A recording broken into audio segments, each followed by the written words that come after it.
Poštovano društvo, dobar dan vam želim i dobrodošli na moj kanal.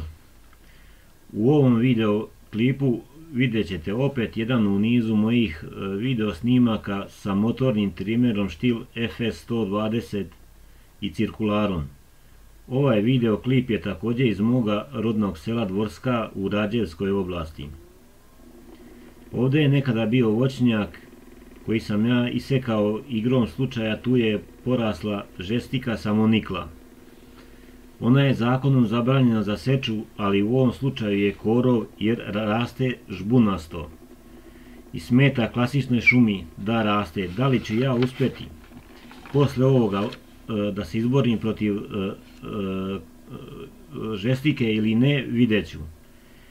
Ovdje će posle toga doći i total u vegetaciji, a bit će vjerovatno i video snimaka sa motornim leđnim atomizerom i totalom. Iako budem kasnije uspeo da pošumim sa klasičnom šumom.